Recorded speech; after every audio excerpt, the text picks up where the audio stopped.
Hello, and welcome to Two Girls in a Pod Life's Journey, helping you to be mentally prepared for success. Yes, here we are. One of the things we wanted to talk about today was adaptability and our ability to adapt regardless of the things that go on around us. And I do want to take a moment to do a shout out to a friend of ours that we lost. Early this morning. Yes, Evans really, truly loved and appreciated our time. We talk about connection and stuff, and we didn't get to spend as much time as we wanted with her. But oh my goodness, when we did spend time with her, it was really great. And you will be missed. Yes. So talk about adaptability. Yeah. So we found this out as we were driving over to record today. But also remembering that we adapt to the things around us. Yep. There are all kinds of things that come up unexpectedly. Little kerfluffles. I love that word. I first heard it from Oprah Winfrey. And she's right. Those kerfluffles really throw you off sometimes. And they do. Even today, as we were driving, we thought, well, we still have to do this. It was kind of, synchronicity. We love synchronicity. We like that word too. Yes. As serendipity. Mhm. We like those words. Anyway, I can digress very quickly because we talked about what did we want this podcast to be about, and it was adaptability. Yes. How do we adapt to the things that are kind of thrown at us? Or as you say, the kerfluffles? The kerfluffles. So we had a little kerfluffle this morning, but we are here. We're talking about adaptability because adaptability and our ability to adapt is so crucial to our success, and whatever that success is. It's not sitting there saying it's one person's success. And we talk about each person's success as a unique journey unto them. Yes. I know that we've had a few kerfluffles prior to really working on ourselves to the capacity that we have. We would let those really get in the way. And, but it's only now, we have that hindsight, that 2020 now, we can sit there and say, oh, this is where we didn't have that adaptability. Had we adapted to a situation quickly, or even understanding that those are moments, but we'll let that moment kind of derail us. In a big way sometimes, yeah. And when that expression, if you're given lemonade, you make lemonade, that's adaptability. That is really a perfect way of saying about adaptability. How do I adapt? How do I make whatever's happening? How do I turn it around and make it a positive for me? I think that's where that comes in. We talk about there's no such thing as failure. And really, I had heard just recently in a podcast or something that I was listening to, and the gal made that comment. She says, you have to look at those as wins.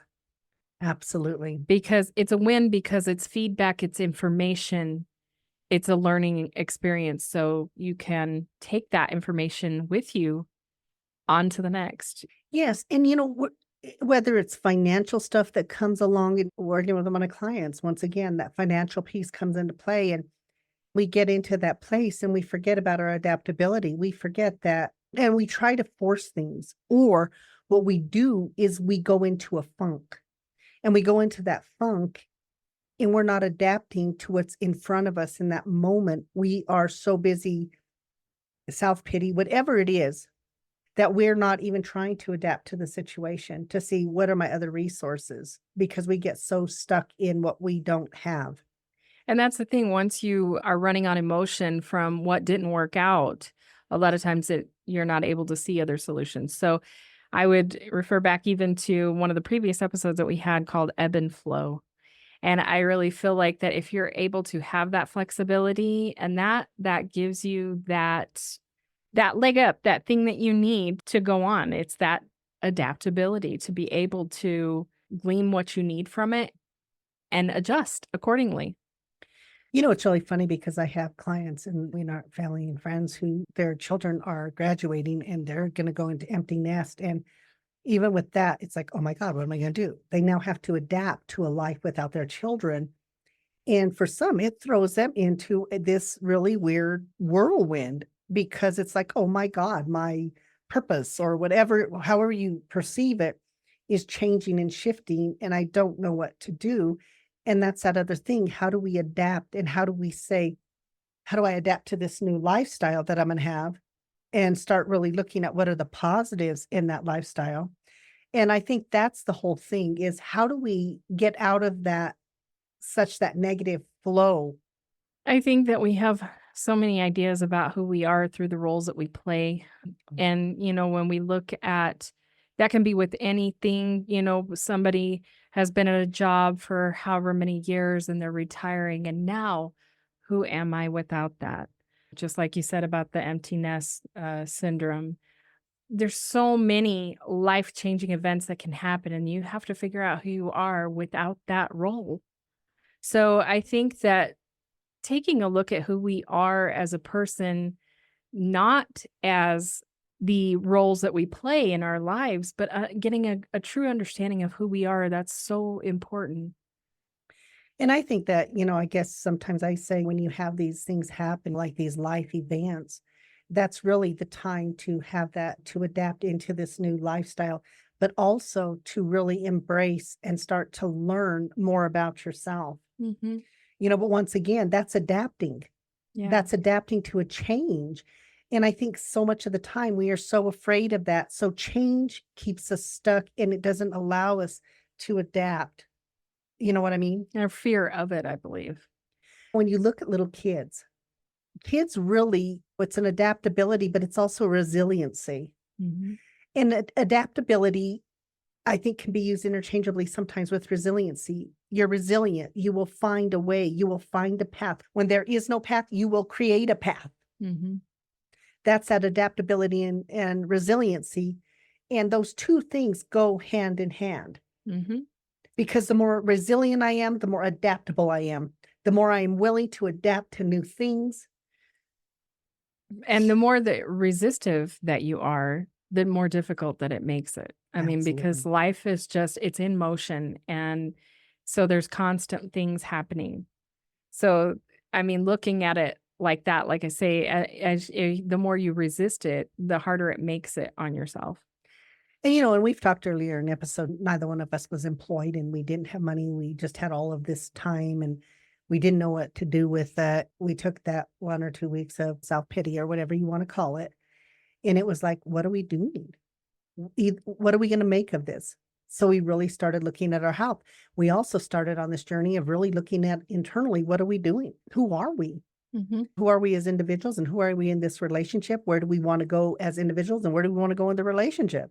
It's so interesting because we're so much of the time trying to control things that are happening extrinsically. But what I have found is that if we take the time to look internally, just in working on ourselves to be better than we were yesterday, then it seems like so many more things fall into place when we are doing that, when we're making that our focus. I think the really cool thing is that we also had the opportunity to read books. Mm. And I tell people the more you can educate yourself about things and particularly about growth and development. Yes. I think that's what we love about the podcast, we love about the coaching is it's that thing of looking and who is it I want to become?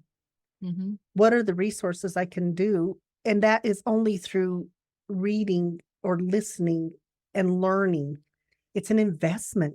It's learning through other people's experiences, listening to their journeys really does help enlighten us and give us some direction. And because I feel like that when we listen to those stories and we hear something that resonates with us, it really helps us in our internal growth and development. Oh, absolutely. And I think that then the cool thing is everything that you learn and read, you get to pay it forward. And as we're doing here, we've read some amazing books. And of course, one of the things of being a therapist is I'm required to do trainings. So I have to have so many trainings every 2 years to renew my license. And I got to that place where I said, I'm going to pick trainings that really resonate with me, that are really those things that are about helping people become more of an overall feel of somebody and not just the mental piece, but what is all these other parts that make us who we are.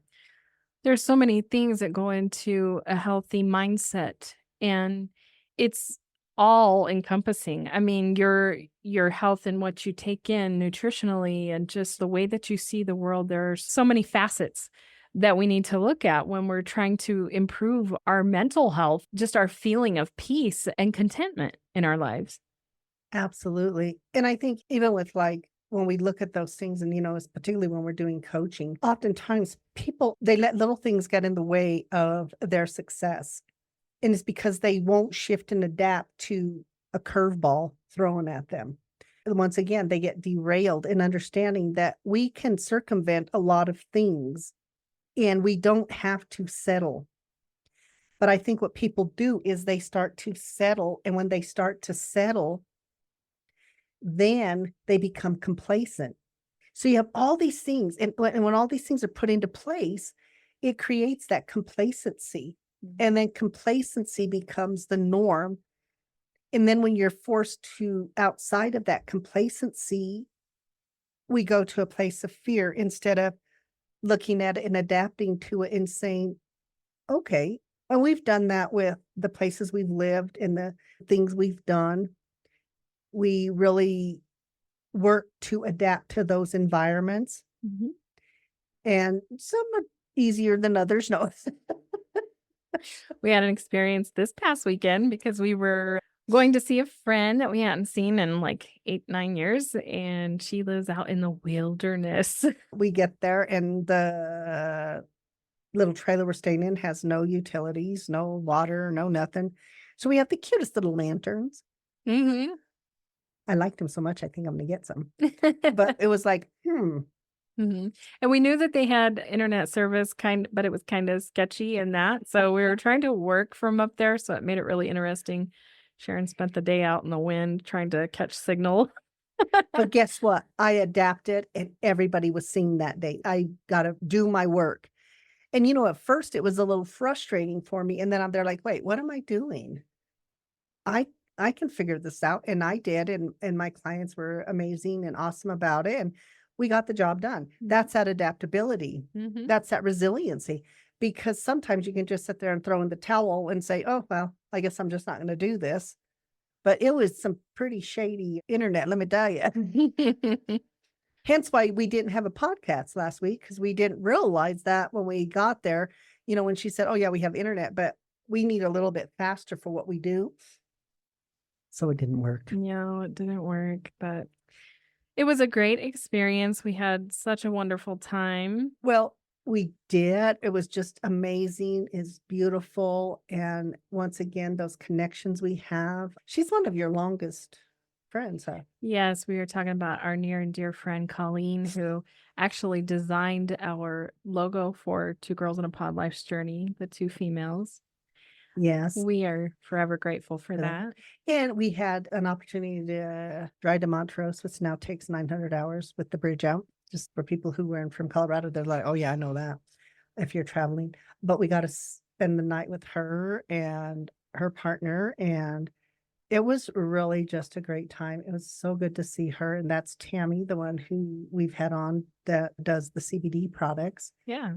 So it was an amazing time. And I think the thing is that when you look at what was more important, having electricity or having the moments with our friends, and I will always take the moments with our friends. Yes. Stargazing under a dark sky. We had a great time. Our dog did amazing. But when you're in those little trailers, they did have a rainstorm with some thunder and lightning. Yeah, because of how it sounds like you're in a popcorn maker. Yeah. So she wasn't digging that too much, but rest of the time she did great. Yeah, so we adapted, we put her up with us, and it was all good. And that's what we're talking about. How do you do those things, and how do you look for that silver lining? Because we're gonna have adversity. And I tell my clients all the time, we are gonna have adversity. It's called life. Mhm. But either you learn to adapt to what's going on and tap into your resiliency, or it's going to overwhelm you and it's gonna bring you down. Crush you and leave you stagnant. Exactly. And so it's really important to kind of start looking at oneself and saying, what is my ability to adapt? What does that mean? And I think the biggest thing when we're talking about adaptability is being able to step outside. So when you're having a situation that's happening and you're starting to have that emotional response, it's like stopping, stepping away from the emotion, like almost looking at it out externally. Mhm. Okay. And when you're able to do that, then we're able to get more control of it. Yeah. And then we're also able to look at it from a different perspective. Mhm. And we have to ask ourselves some questions within that. Is this something that I can control? Is it something that I can fix? And if it's not, let go so that you can see those other solutions. Or is this something that maybe I can't do it the way I envision, but is there another alternative? Mhm. Sometimes we get very stuck on what we see, our plan, and then when our plan goes awry with it, well, I guess that's that. Instead of realizing that all most plans have multiple avenues that you can take to get to the end goal, but we will fixate on whatever it is that we've invested in our time, whatever it is. We will want to stay true to that. And then what happens is we don't adapt to whatever's coming our way. Yeah, sometimes we have to learn to let go of what we thought something would look like. Exactly. And I think that's hard for people. It really Mhm. is because we get very attached to things. Yeah. And when we get attached to it is we're not in a place of being able to adapt Mm. because we're more attached to the attachment than to finding an outcome. Which can be very on a subconscious level. Oh, absolutely.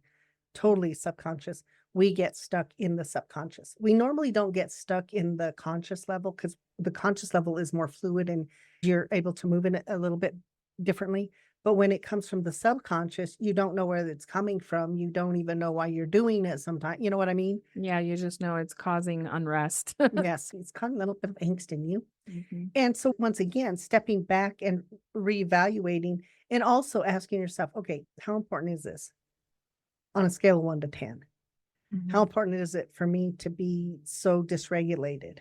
Yeah. And usually the answer is it's not. No, it's not worth your blood pressure raising. No, because then you got to bring that down Yeah. and it doesn't feel good, all those things. Yeah. But that's why adaptability is so important. Mhm. And once again, in order to adapt to something, you've got to step away from it. Yes. It's a Gestalt theory. And what he talked about is when you get stuck in something, and I do this with kids and when they're stuck on a problem and we're working on it, even in my office when I worked with kids. If they were really stuck, I would just have them get up and go sit and take their stuff and sit in another chair. And it was like, oh, okay, that's the answer. And so I taught it. And one of the things is teaching them to adapt to when we have those situations. What is it? What is something simple that I am able to do to change the outcome? Mm. And for them, and I tell people, changing your perspective. If you're sitting there and you're stuck on something, move. Actually get up and move, come back to it. Yeah. Oftentimes the brain will see it.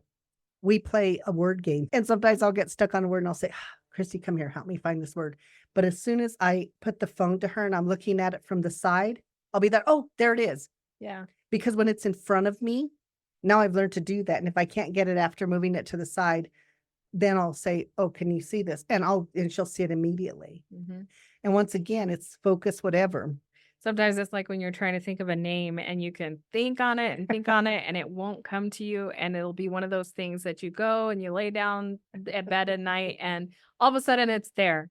It's because you were actually able to let go, you're not trying to force it to happen. Then it will come. Mhm. And I think that's where we struggle when we're talking about adaptability. It is that thing of we are trying to force something to happen. Yeah. We will dig our heels in and we try to force it. As soon Mhm. as we're trying to force it in that fashion, the outcome is not what we want, Yeah. not at all. So that's why it's important for us to really work on how do we change that? How do we learn to adapt our thinking to the circumstance that is happening in front of us? Yeah. And realize that it's not the end of the world that we just find another avenue and maybe that works out. So it's just having that conscious awareness to the fact that we can't control everything, but that doesn't mean that we can't bring our dream to fruition. It's really interesting because when we worked with our group, so there were 3 other clinicians that I would work with, and then we decided we weren't gonna renew our suite that we were sharing. Mhm. And I'm thinking, "Oh my god, I gotta find somewhere to have an office because I do 1 day in person." And we're there, and and we're calling all over, we're looking at different things, and they're like, "How much?" It was just one of those things that once again, the little monkey wrench threw in us. Yeah, and I don't even remember how we got connected up with the lady that wanted to share her office one day a week when we first. Well, what I did is I knew this building that we're in, that they had a space and that they would so I contacted the office manager. I said, "Is there anybody who subleases?" Well, I contacted the owner and she put me in with the manager. "Yeah, there's one therapist here." So we did that and then it was such a blessing. And then I find out, oh no, she's closing her practice and somebody else. So I right away, okay, can we have the office? And they had already rented it out. Yeah. And I remember they're like, oh crap, what are we gonna do now?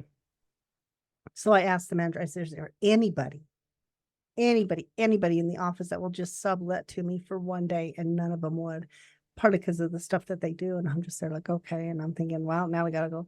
And once again, it was like we just kind of took that breath and said, okay, well, let's see what's gonna happen. And we stopped trying to force anything and said, we'll adapt to this. If I have to just go to not having that 1 day for a minute until we can, we'll just change the schedule to where we have to. And we did look around during that time, and everything that we were finding just was not sitting well. We just knew that it just didn't seem like it was the answer. No, because it wouldn't accommodate my clients. So, I mean, it was just all these little things. Mhm. So the manager of this building contacted and said, the owner really likes you guys as renters. We have this space. It's not a very attractive space in the basement or downstairs. Do you want to see it? And we did. And yeah, it was not an attractive space. It needed to be converted. It was just an old computer lab and yeah. And we were there like, oh God, yes. And she says, we'll remodel it for you and everything. And she did. And And now we have our space. now, not only do we have it all of the time, so now I have my 1 day here, but it became our studio. Along this thing, we had to continue to adapt to each thing that came and understand that we had some power and control in it. And what was perfect, I feel like, is that the space worked out to be a part of our new endeavor. So it's not just an office space for you where you can see patients in that. It's also set up to where that we can do this podcast here and that. So And we do our it worked coaching here as well. exactly. So it worked out perfectly. Sometimes things happen, come out better than you even expect that they would. And had we gone into panic mode and taken one of those other spaces, we would not have been happy. Mhm. And then once again, we just adapted to each thing. And I said we can modify schedule. We can do what we have to do until we something shows up and we stop trying to and we didn't force it. Mhm. It's just like when COVID first started, when, we were in the office, you were seeing people in office every day. It wasn't any online stuff. So going to telehealth, that was a whole transition. I mean, we had to figure that out. It was really hard for a lot of therapists to adapt to this new way of doing it. And they would ask me, well, isn't this hard? The only thing that saved me was I had already had a few clients I was seeing online because of they had some special circumstances and stuff. So for me, I was there like, no, I do my private pays and I don't have to worry about that. So I'm already doing online. So I'd already learned to adapt to speaking to people online and stuff. But that was really, really, really hard for Mhm. some therapists. And particularly when you do kiddos, it's a little bit different. But even with that, you just learn to adapt. You learn to change up things and But that was a major change in how we did oh, business. I mean, heavens, we yes. just didn't operate that way. But I am very, very grateful that it was a pretty easy transition that we moved into doing the telehealth and not having to, I mean, we were still renting a space at that time because it wasn't like we could just get out of our lease, even though we were not seeing people in People in there, office. yeah. And it reminds me of, we did an interview with Frankie Sanchez Jr., and we were talking to his dad, and, they had the roll up, and at that time, everything was just closing. North of the Border Grill. Yes. That's what they had. And he adapted to it. He says, okay, well, then I can do this. So then he started doing stuff for homeless or just different things to keep his name Keep out them afloat. there, and also giving back, and, knowing that if I give back, if I give, then I get, and it becomes this relationship. And now he's back up and running fabulously. He's Yeah. doing amazing, and we're so happy for him. But he had to learn to adapt to the situation that was happening.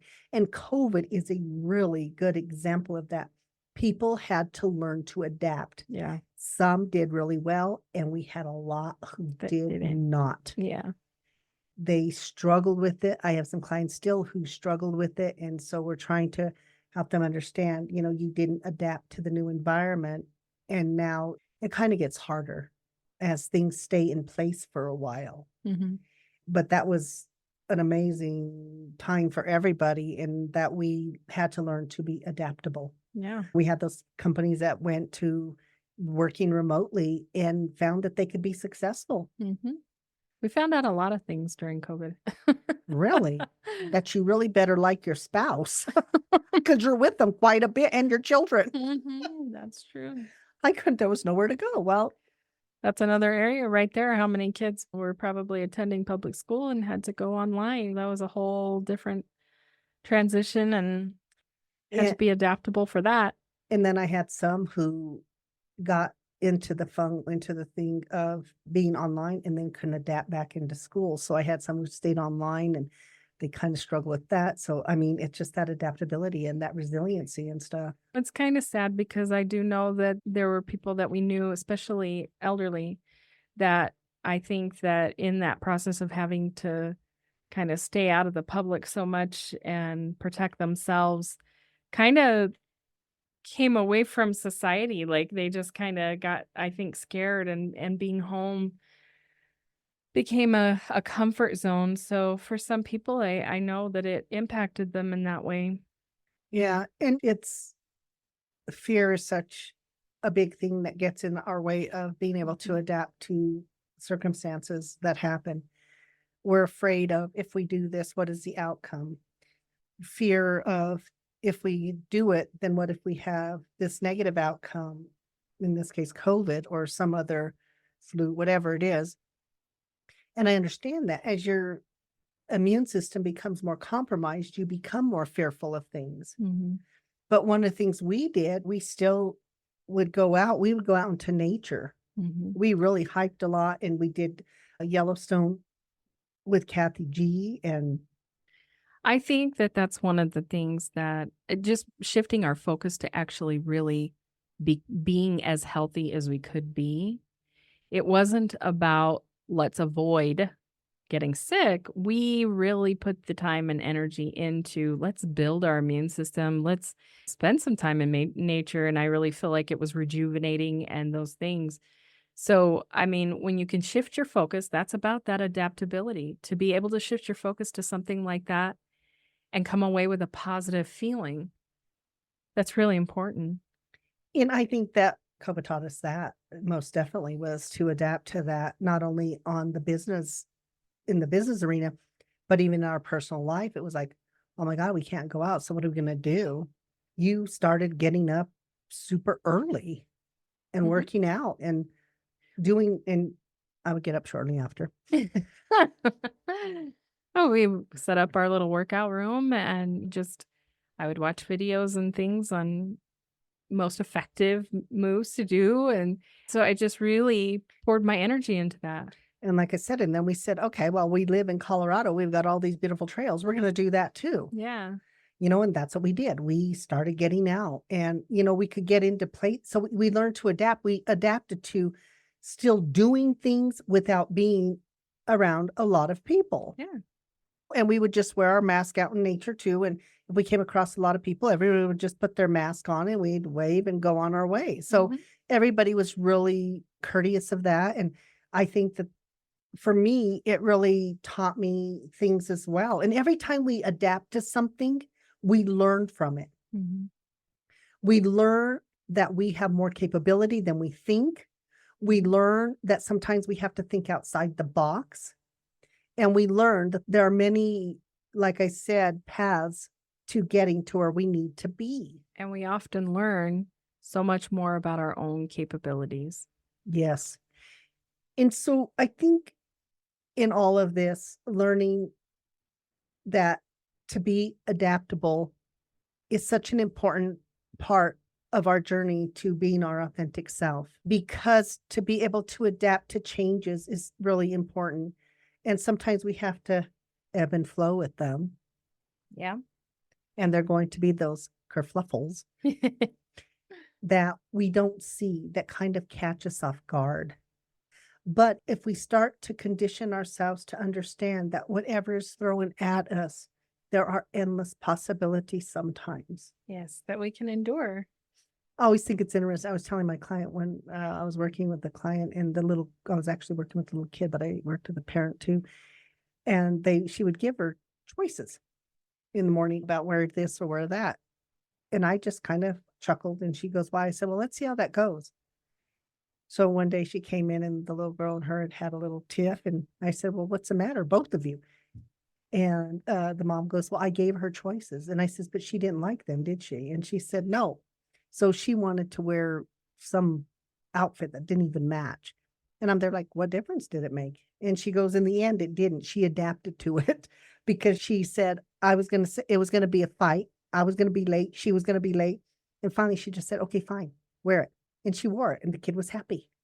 And I thought that mattered. But even with the mom, I had to tell her, when you give people choices, you have to understand we don't just have two choices in life, pink or blue or green or black or whatever. Mhm. There are multiple choices. And with her, the choices the mom chose for her was not what she wanted. So mom learned to adapt and realize it wasn't that big of a deal. She walked away from the fight with her and realized, you know what? She's making choices that's helping her. She switched the thinking, oh, this is her learning her independence, and she's going to learn that her voice is important, and all of those things that were really a learning moment for her. Mhm. Pick your battles, man. Some kids, when they get new boots, they're gonna wear them with everything, and it don't matter what it is. So, but I think a lot of times parents think of it as a reflection on them. Oh, my kid looks all mismatched and weird. Oh my goodness. Uh, So we were in our cellar. So it's a potato cellar. So it's very big, and it has a whole bunch of big open areas. We would store stuff there. And my dad's in there one day, and he finds these little red boots, and my niece is with him. And he goes, "Do you want them?" She goes, "Yeah." Grandpa gave them to her. They were red boots. They were a little beat up and worn, well worn, you could tell. She loved those flipping boots. And so my sister had to get used to her wearing them with her beautiful dresses no matter what. and everything. But she loved those boots. But it was the relationship she had with grandpa that made it even more special. So sometimes parents have to adapt. Yeah. And she adapted very quickly and adapted to the fact those boots would match with anything, nor did she care if they matched with anything. All she cared about was she got to wear those worn, beat up red boots. You know Yes. what I mean? So if it's red boots that make you happy, go for Go for it, man. You just learn to adapt your wardrobe. it. And I think you can have, and I think this is what's kind of cool to me. I think you can have fun with adaptability.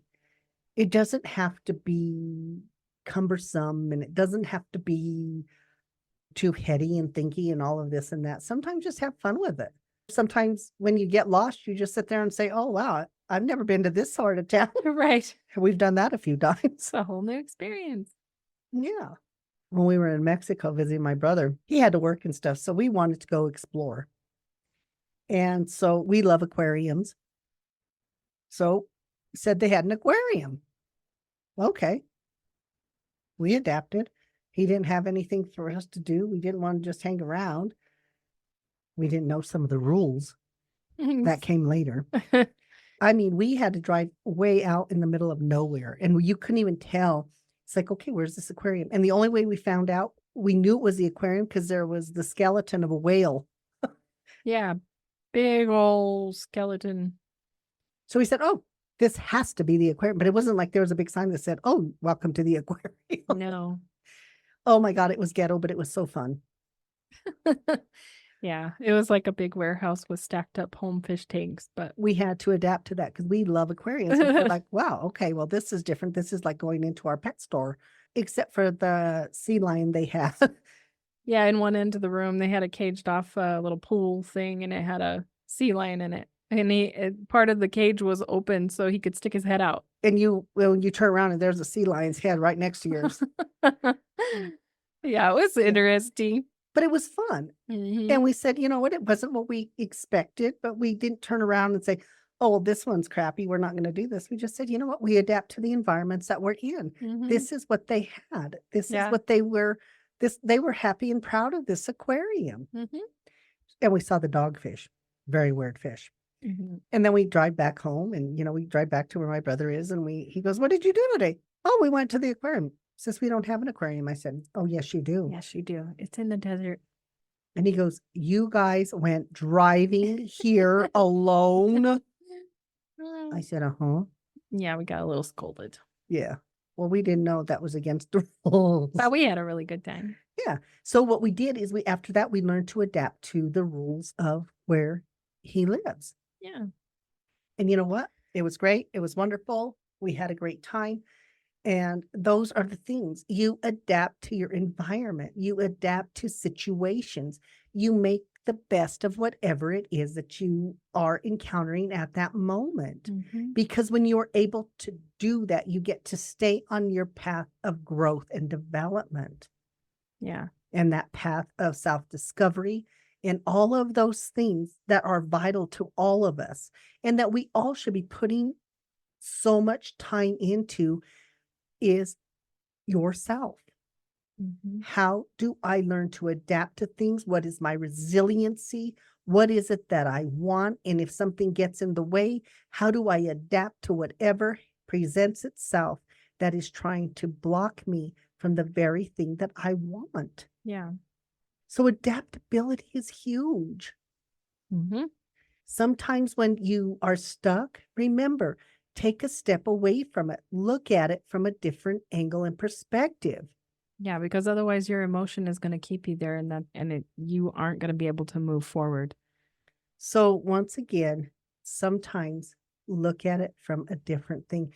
And you know what? And sometimes it is not a terrible thing to ask somebody for help. Yes. That when I get stuck on those words, I am not too proud to know it's some stupid word like bet that I just didn't see. Yeah, could be Yeah. something simple, but Yes. sometimes when you're so fixated on it and you can't see it. Exactly. Yeah. Then what? You ask for help, you get past that thing, and you move on and you continue on that journey. So stepping away, getting new perspective, and asking for help, learning, reading books, listening to podcasts, whatever social platform you're on, you go to and listen and learn from, do that. And also through communication with others, listen to others, Mhm. learn from their stories. Yeah. Those things are really important, but they help us to learn to be more adaptable to things that are happening. Mhm. Help us navigate our lives more freely. Absolutely. As always, we are so grateful for everybody who joins and supports us. We are grateful for everybody who has supported us with our coloring books, Grateful Beginnings. We ask that you continue to support us. We continue to put on more. I think we're up to 6 now. I believe there's 6 coloring books on there now. As you mentioned, you can find them on Amazon. You can type in Grateful Beginnings, authors Sharon Abeda and Christy Banta. But we're so happy because now you can actually type in Grateful Beginnings and it pulls them up. We've Yes. moved up, people. Yeah. But yeah, and for anybody who has bought a coloring book, we ask that you rate it, write comments. Those things are really important, as you know. It's such a different ballgame. We've had to learn to adapt to how social media and stuff works because this is a new arena for us. I mean, it's not as new as it used to be, but being on Amazon, promoting, doing all those things, we had to learn to adapt and to change up some of the things about us and what we do and putting ourselves out there. So it's been a journey, but we appreciate all the support. And as always, you can find us. You can find us on social media, Facebook, Instagram, Two Girls in a Pod Life's Journey. And we also have a website, twogirlsinapod.com. We would love for you to subscribe. If you've heard something that you like on this podcast or any other episode, please leave us a message. We love to interact. If you want to suggest it to any of your friends, We'd love it. we appreciate it. And also, we have Adventures of Two Girls In a Pod Life's Life Journey. which is our YouTube channel.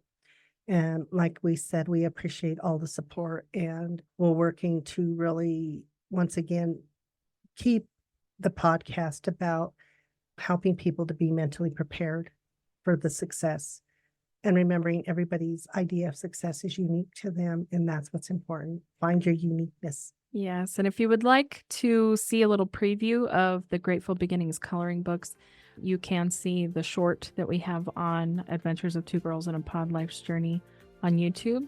Not all of the coloring books are on there, but we do have a little preview of a few that we had up at the time. Yes. So once again, thank you so much. And we will be back next week. Everybody have a wonderful, great week. And we look forward to being back. Bye. Bye.